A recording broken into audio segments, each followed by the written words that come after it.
السلام علیکم ورحمۃ اللہ وبرکاتہ حامدا و مصلیا اما بعد۔ آج کے درس میں اسلام میں تحائف کی اہمیت، اس موضوع کی مناسبت سے باتیں ہوں گی۔ ایک دوسرے کو تحفہ دینا انسانی تہذیب کا حصہ ہے۔ اسلام میں بھی سنت رسول اللہ صلی اللہ علیہ وسلم سے آپس میں تحائف کے تبادلے کی مثالیں ملتی ہیں۔ آپ صلی اللہ علیہ وسلم نے بھی فرمایا کہ ایک دوسرے کو ہدیہ بھیجا کرو تو آپس میں محبت پیدا ہوگی اور دلوں کی کدورت جاتی رہے گی۔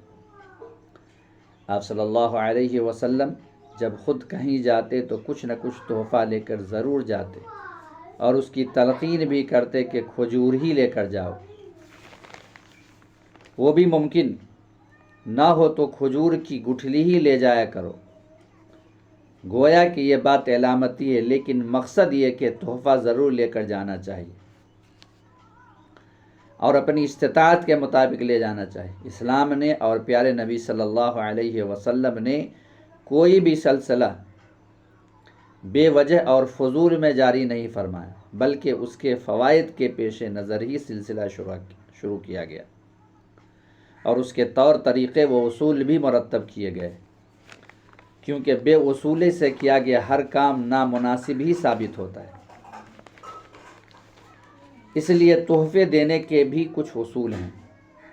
پہلا اصول یہ ہے کہ تحفہ اس لیے دیا جاتا ہے کہ انسان کے درمیان محبت بڑھے، خاص طور پر ایک مومن دوسرے مومن کے دل کے قریب ہو جائے، جیسا کہ اوپر کی حدیث میں ذکر کیا گیا۔ افسوس کی بات ہے کہ آج تحائف کے تبادلے کو ہمارے معاشرے میں لین دین کی نگاہ سے دیکھا جاتا ہے۔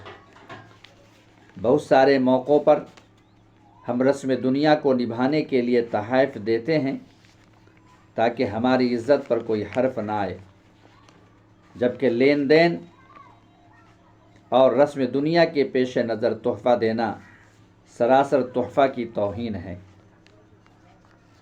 تحائف اخلاص کی بنیاد پر دیے جاتے ہیں تاکہ دو انسانوں کے درمیان محبت بڑھے، نہ کہ انسان کی میں کو تقویت پہنچانے کے لیے، اس کی شان و شوکت کے اظہار کے لیے، جیسا کہ کھجور اور اس کی گٹھلی کے حوالے سے بھی بات سمجھ میں آتی ہے۔ ایک شخص جو اخلاص اور محبت کی بنیاد پر تحفہ دینا جانتا ہے، اگر اسے جواب میں تحفہ نہ بھی ملے تو اس کے اخلاص اور محبت میں کوئی کمی نہیں آ سکتی۔ لہٰذا اس بات کو یقینی بنایا جائے کہ تحفہ صرف اور صرف محبت اور اخلاص کے جذبے سے ہی دیا جائے۔ یہی سنت نبی صلی اللہ علیہ وسلم کا تقاضا ہے۔ تحفہ دینے کا دوسرا اصول یہ ہے کہ تحفہ کا قیمتی ہونا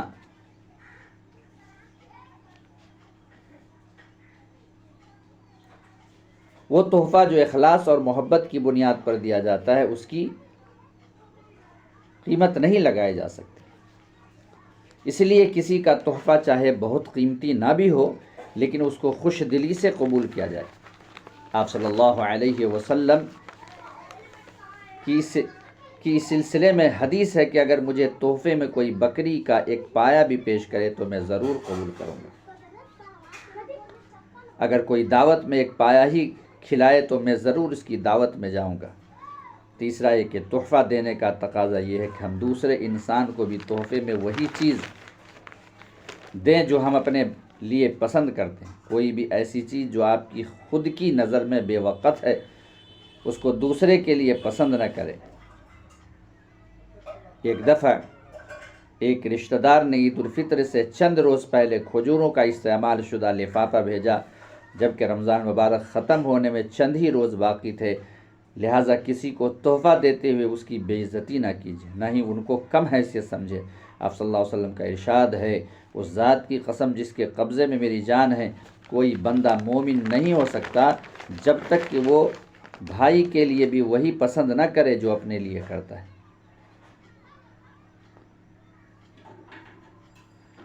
چوتھا یہ کہ تحفہ دیتے ہوئے میانہ روی کا پہلو کبھی ہاتھ سے نہ جانے دیں، دوسرے کے حالات اور مالی حیثیت کا خیال رکھتے ہوئے اس پر بوجھ نہ ڈالیں تاکہ وہ آپ کے اخلاص کو بوجھ تصور نہ کریں جو کہ بعد ازاں اس کے لیے مشکل کا باعث بنے۔ آج ہمارے یہاں یہ برائی بھی آ گئی کہ تحفہ دینے والا اس شخص کی حیثیت کے مطابق تحفہ دینے کی کوشش کرتا ہے جس کو تحفہ دیا جاتا ہے، بھلے ہی دینے والا اس حیثیت کا حامل نہ ہو۔ اس کی وجہ سے اکثر تحفہ دینے والے کو زیر باری کا سامنا کرنا پڑتا ہے، یا پھر وہ تحفہ دینے بلکہ اس شخص کے سامنے جانے سے بھی گریز کرتا ہے، اس سے دوری بڑھتی ہے۔ دوسری جانب تحفہ لینے والا بھی یہی توقع رکھتا ہے کہ تحفہ اس کے شایع نشان ہو، اور اگر کوئی تحفہ کمتر درجہ کا ہو تو اس کو اور تحفہ لانے والوں کو حقارت کی نظروں سے دیکھتا ہے۔ اس سے تحفہ لانے والوں کو شرمندگی اور سبکی کا احساس ہوتا ہے، اس سے بھی آپس میں دوری اور رنجش پیدا ہوتی ہے۔ ایک اور بری رسم یا رویہ یہ چل پڑا ہے کہ ہم اس کے یہاں تحفہ لے کر حاضر ہوتے ہیں جس سے کوئی کام پڑ گیا، توقع ہو کہ وہ تحفہ پا کر خوش ہوگا اور خوش ہو کر کام کر دے گا، جس سے کوئی کام نہیں ہوتا۔ ہم اس سے ملتے ملاتے بھی کم ہی ہیں، اور تحائف لے کر جانا تو اور بھی بعید از قیاس ہونے لگا ہے۔ یاد رکھیے کہ کسی کام کی توقع میں تحفے لے کر جانا دراصل تحفہ نہیں بلکہ رشوت ہے۔ یہ تحفہ اسلام کی روح کو شرمندہ کرنے والا ہوتا ہے اور اللہ نیتوں کو بھی خوب جانتا ہے۔ اس طرح ثابت ہوتا ہے کہ تحفہ سماج میں میل محبت کی ترسیل، ایک دوسرے سے قربت کا ذریعہ اور خلوص تقسیم کرنے کا عمل ہے جو اخلاص کے ساتھ بے غرض ہو کر اور کسی زیر باری کے بغیر اپنی حیثیت کے مطابق ہونا چاہیے تاکہ اس کے اصل مقاصد کا حصول ممکن ہو سکے۔ تو آج کے درس میں اسلام میں تحائف کی اہمیت کی مناسبت سے کچھ دیر باتیں ہوئیں۔ اللہ تبارک و تعالی سے دعا ہے کہ اللہ العالمین تو ہمیں نبی کریم صلی اللہ علیہ وسلم کی سنت کو عام کرنے کی توفیق عطا فرما۔